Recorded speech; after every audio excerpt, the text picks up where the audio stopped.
नमस्कार मित्रों, मैं प्रदीप श्रीवास्तव कहानी टाइम में आपका स्वागत करता हूँ।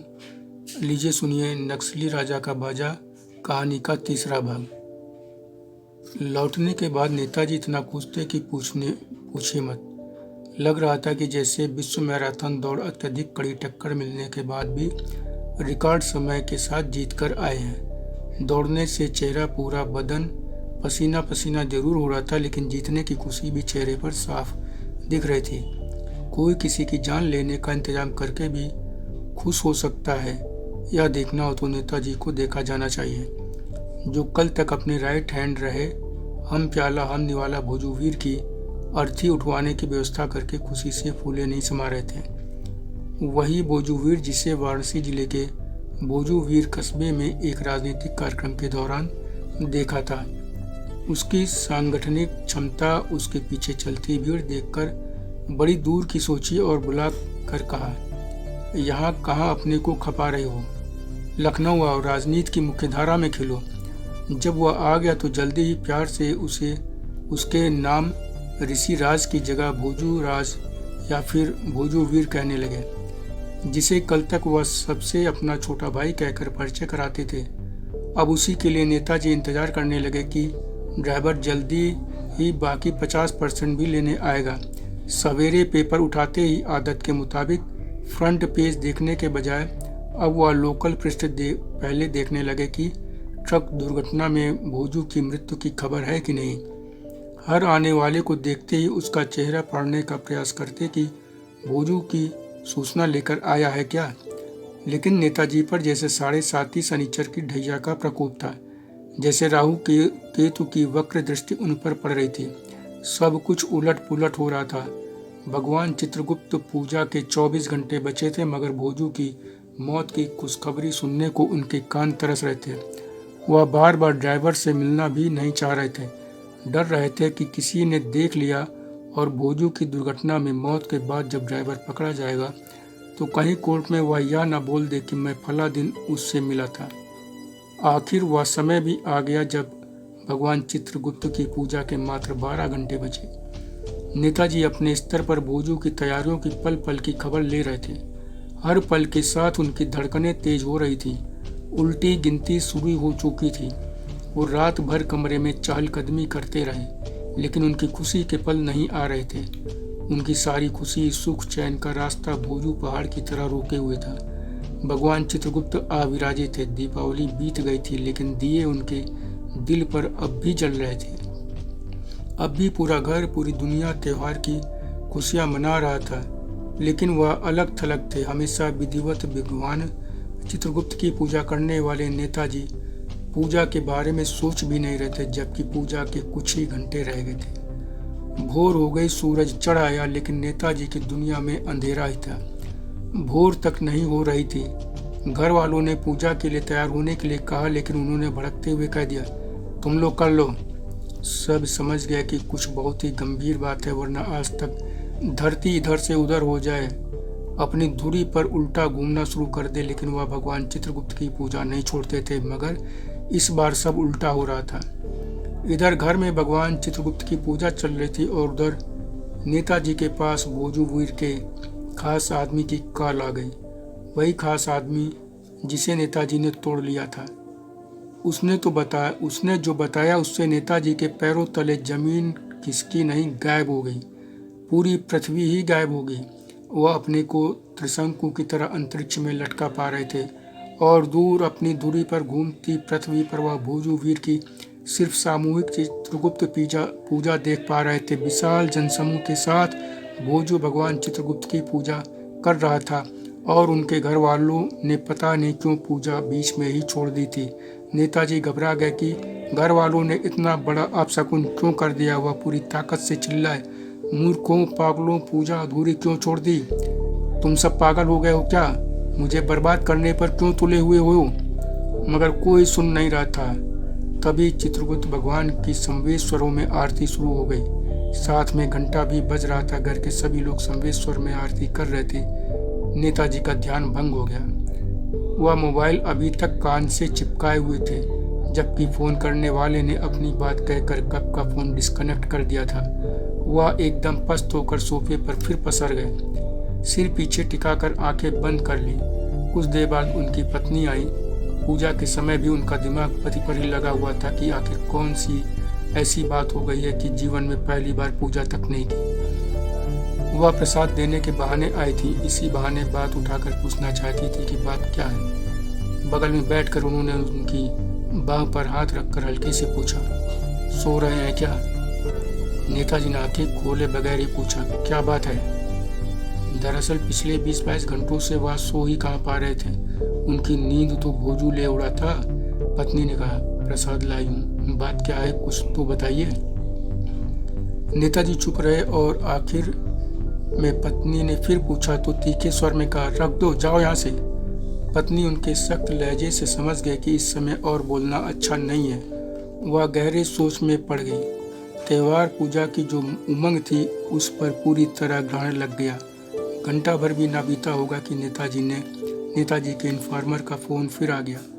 उसने बताया कि भोजू ने पूजा के बाद वहां उपस्थित करीब 800 चित्रगुप्त वंशियों को धन्यवाद ज्ञापित करने के नाम पर संबोधित करना शुरू किया है। देश की आज़ादी में कायस्थों के योगदान का उल्लेख कर रहा है। स्वतंत्रता सेनानियों, देश के प्रथम राष्ट्रपति राजेंद्र प्रसाद से लेकर महान स्वतंत्रता सेनानी सुभाष चंद्र बोस तक का उल्लेख किया है। सबसे योग्य प्रधानमंत्रियों में गिने जाने वाले लाल बहादुर शास्त्री का उल्लेख करते हुए कहा कि उनके ही चलते देश सुरक्षा मामलों, खाद्यान्न के क्षेत्र में आज भी आत्मनिर्भर बन सका है। फिर भी सभी राजनीतिक पार्टियों ने कायस्थों की घोर उपेक्षा की है। उन्हें हर जगह हाशिए पर डाल दिया है, नौकरी से बाहर कर दिया है। साजिशन उन्हें किसी भी वर्ग में नहीं रखा गया। बड़े हैं, अगड़े हैं, बस। लेकिन दलित, वैश्य, क्षत्रिय, ब्राह्मण किस वर्ण में है, इस बिंदु पर सब चुप हैं। पहले भी यह बात आ चुकी है कि कायस्थों को दलित वर्ग में शामिल करो या फिर 5वां वर्ण मानो। जो हाशिए पर है इसे भी आरक्षित वर्ग में रखो। लेकिन कुटिलतापूर्वक यह कहकर नकार दिया गया कि हम स्वभावतः कुशाग्र बुद्धि के हैं, अपनी मेधा से सारे पद ले लेंगे। यह कुटिलतापूर्ण कुतर्क है, हमें रोकने बर्बाद करने की साजिश है। आज़ादी के बाद से बराबर इस साजिश का परिणाम है कि आज कायस्थों के पास नौकरी नहीं है, जबकि सदियों से कायस्थ शासन प्रशासन का सबसे अहम हिस्सा रहा है। मगर आज दर दर भटक रहे हैं। कायस्थ पटरी पर दुकानें, रेहड़ियां लगाने से लेकर रिक्शा तक चला रहे हैं। हमसे हमारे अधिकार, रोजगार, जमीन सब छीन लिए गए हैं। इसलिए हमें अब और चुप नहीं बैठना है। हाथ पर हाथ धरे बैठे रहे तो हमारे अस्तित्व को समाप्त होने में अब ज़्यादा समय नहीं लगेगा। आदरणीय स्वजनों, हमने यदि अभी भी कुछ नहीं किया तो हमारी आने वाली पीढ़ियां हमें माफ़ नहीं करेंगी। हम अपनी आंखों के सामने ही अपनी अगली पीढ़ी को दर दर भटकते देख ही रहे हैं।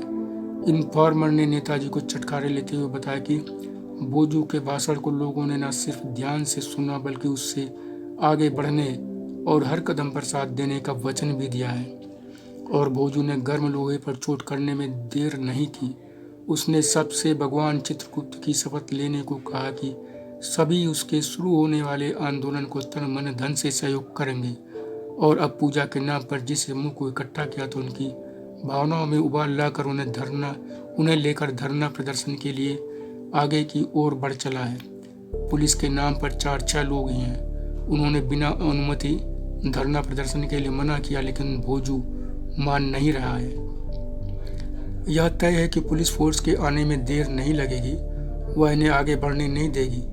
भोजू के चुने हुए बदमाश इसी समय पुलिस पर पत्थरबाजी, गाड़ियों, दुकानों में आग लगाने का काम शुरू कर देंगे। मजबूरन पुलिस सख्ती करेगी, लाठी गोली चलाएगी, दर्जनों लोग मारे जाएंगे। भोजू यही चाहता है और यह होकर रहेगा, क्योंकि जो भीड़ उसके साथ चल रही है वो तो पूजा के लिए इकट्ठा हुई थी। उसे इस साजिश का पता ही नहीं है। साजिश से अनजान मासूम मारे जाएंगे, फिर विपक्षी पार्टियां मरे हुए लोगों की हितैषी शुभचिंतक बनकर आगे बढ़ेंगी। मीडिया तो चिल्लाएगा ही, हर तरफ बहुतों का सपोर्ट मिलेगा भोजू को। जाति राजनीति को इनकार करने का ढोंग करते हुए पार्टी उसे हाथों हाथ ले लेगी। पैसा, आदमी, आंदोलन को और आग देने के लिए कूटनीतिज्ञों की सेवाएं बस अगले कुछ ही घंटों बाद भोजू के कदमों में ढेर होने लगेंगे। नेताजी इन्फॉर्मर की बातों को इससे ज़्यादा बर्दाश्त नहीं कर पाए।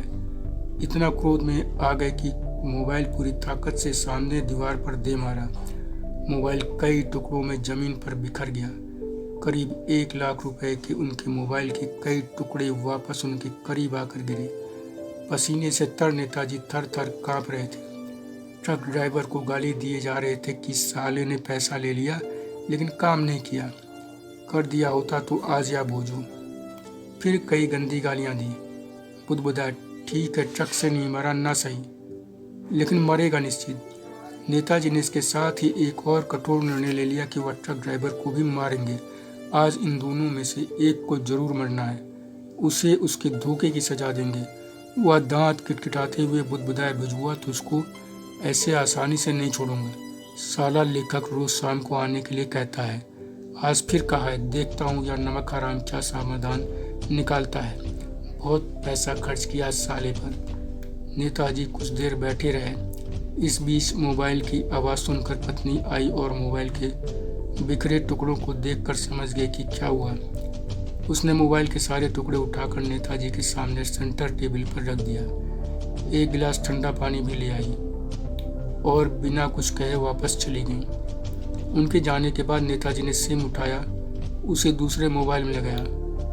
उसे वह कुछ दिन पहले ही लाए थे, लेकिन लाने के बाद मॉडल से न जाने क्यों उनका मन हट गया। उन्होंने उसे रख दिया था। इस समय वही काम आ गया। मोबाइल ऑन होते ही उन्होंने अपने लोगों को फ़ोन कर करके भोजू की लोकेशन लेनी शुरू कर दी। आधा घंटा भी न बीता होगा कि इन्फॉर्मर का फ़ोन फिर आ गया। उसने नमक मिर्च के साथ फिर सूचना देनी शुरू की। छूटते ही कहा, पहले जहां 1-2 मीडिया कर्मी थे वहीं अब सारे प्रमुख चैनलों की ओवी वैन आ गई हैं। प्रिंट इलेक्ट्रॉनिक मीडिया का जमावड़ा हो गया है। बड़ी संख्या में police, PAC, rapid action force आ गई हैं। जुलूस को आगे बढ़ने से रोकने की पूरी कोशिश हो रही है, लेकिन साजिशन भोजू मुठभेड़ के लिए आमादा है। इन्फॉर्मर इतना ही बोल पाया था कि एक जोरदार धमाके की आवाज़ ने नेताजी के कान को सुन्न कर दिया। इन्फॉर्मर की भी आवाज़ बंद हो गई, फ़ोन डिस्कनेक्ट हो गया। नेताजी की घबराहट से ज़्यादा उत्सुकता और बढ़ गई कि क्या हुआ।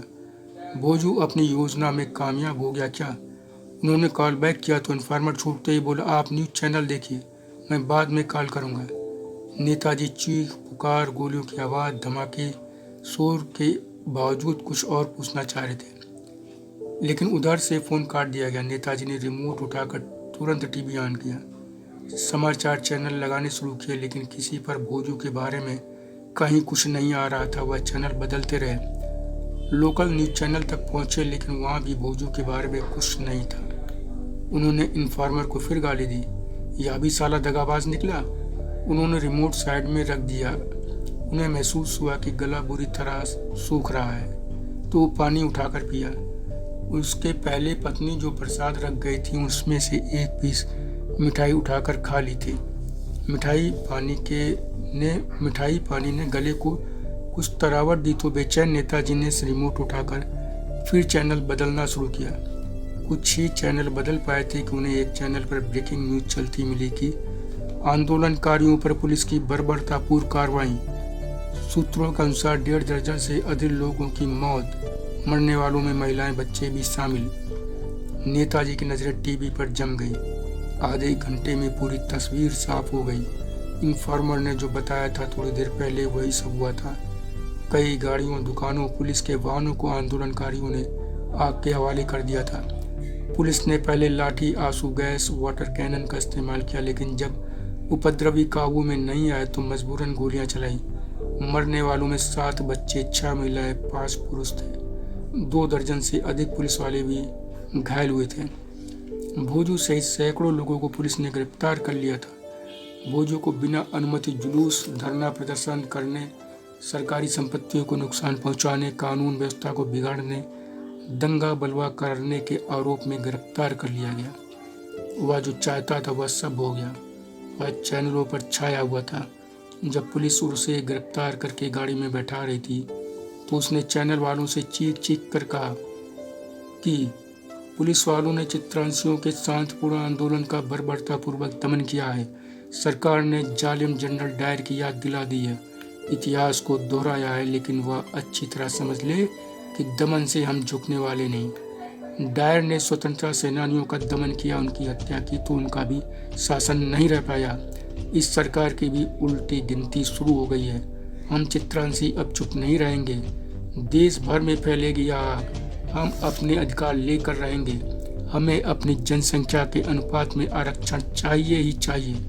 वह चीख चीख कर बोले जा रहा था। रिपोर्टर माइक लिए उसी पर टूटे पड़ रहे थे। पुलिस ने जल्दी ही भोजू को ठूंस कर गाड़ी के अंदर भर दिया था। चैनल बार बार यही दृश्य दिखाए जा रहे थे। एंकर रिपोर्टर चीख चीख कर वही बात दोहराए जा रहे थे। उनकी बातें नेताजी के सिर पर हथौड़े की तरह पड़ रही थी। वह दम से सोफे पर बैठ गया। उन्हें कुछ सुझाई नहीं दे रहा था कि वह क्या करे। दिमाग में भयानक उथल पुथल मची हुई थी। वह सोच रहे थे कि मेरे पीछे पीछे चलने वाला भोजू देखते देखते घंटे भर में नेता बन गया। एक साथ सारे चैनलों पर छाया हुआ है। पूरा देश देख रहा है। देश क्या, विदेशी चैनल भी तो दिखा ही रहे होंगे। इतना बड़ा बवाल हुआ है।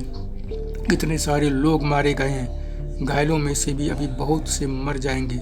सारे छोटे बड़े लीडर किस तरह इसी साले के पक्ष में बोल रहे हैं। जात के नाम पर यह बवाल हुआ है। इसमें भी आला कमान सुर में सुर मिलाए हुए है। साला कोई मॉरल ही नहीं रह गया है। नेताओं के पीछे पीछे चलने वाले, जय जयकार करने वालों के लिए भी आला कमान घंटे भर में ही लाल गलीचा बिछाने लग गया है। देखता हूँ इस अपमान का बदला लेकर रहूँगा। नेताजी शाम को लेखक के आने तक कहीं बाहर नहीं गए। खाना भी ठीक से नहीं खाया। दिन भर टीवी के सामने जमे रहे। जहाँ तहाँ फोन मिलाते रहे। शाम को लेखक ने आने में 2 घंटे की देरी कर दी। इससे उनकी खीज गुस्सा और बढ़ गया था। लेखक को सामने देखते ही नेताजी एकदम से तिलमिलाए, लेकिन स्थिति की गंभीरता को देखते हुए अपने गुस्से पर बड़ी मुश्किल से काबू कर लिया। फिर भी बड़े तल्ख अंदाज में बोले, क्या भाई, यह क्या तरीका है? न कॉल रिसीव करते हैं, न मैसेज का जवाब देते हैं। मैं सुबह से परेशान। इसी बीच लेखक मुस्कुराते हुए उनके करीब पहुंचे और उनका हाथ दोनों हाथों से पकड़ लिया। नेताजी पहले से ही हाथ बढ़ाए हुए थे, लेकिन लेखक की मुस्कुराहट ने उन्हें जैसे चिढ़ाने का काम किया। लेखक ने उनके मनोभावों को तुरंत भांप लिया था, इसलिए उन्हें सोफे पर बैठाते हुए बोले, नेताजी, माना भोजू ने अभी दुनिया अपनी मुट्ठी में कर ली है, मगर हर बंद मुट्ठी को खोलना मैं जानता हूँ। उसकी मुट्ठी में बंद दुनिया छीन कर मैं आपकी मुट्ठी में बंद कर दूंगा। धन्यवाद मित्रों। कहानी का शेष भाग अगले भाग 4 में सुनिए।